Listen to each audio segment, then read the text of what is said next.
বিশ্বনবী বললেন, নামাজের চেয়েও বড়, রোজার চেয়েও বড়, যাকাতের চেয়েও বড়, সাদাকার চেয়েও বড় একটা ইবাদত আছে, আমি কি তোমাদের বলবো না?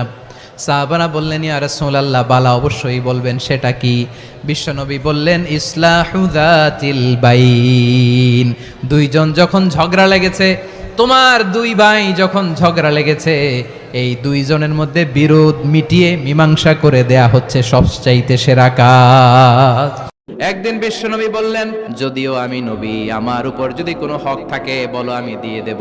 কোন সাহাবী দাঁড়ায় না। এক সাহাবী দাঁড়িয়ে বলল, নবী, যুদ্ধের ময়দানে চাবুক চালানোর সময়, লাঠি চালানোর সময় এক কাফেরকে মারতে যে আপনার লাঠির বাড়ি আমার পিঠের মধ্যে পড়েছে, আপনার পিঠে আমি লাঠির বাড়ি মেরে এটারে শোধবোধ করে দিতে চাই। তিনি বললেন, আসো, তুমি এসে আমার পিঠে লাঠি দিয়ে চাবুক দিয়ে বাড়ি মারো।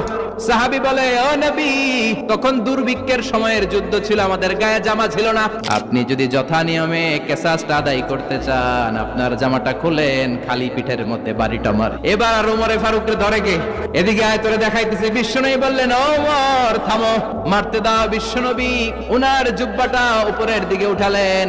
ওই সাহাবী বিশ্বনবীকে পিছন দিক থেকে জড়িয়ে ধরে ওই মোহরে নবুয়তের মধ্যে চুমু দিয়ে ফেলেছে। সাহাবী বললেন, নবী গো, এই নাটক করার জন্য আপনি আমারে মাফ করে দিয়েন। অনেক দিনের সাধনা, জল্পনা কল্পনা, আপনার মোহরে নবুয়তে আমার ঠোঁটটা আমি লাগাবো।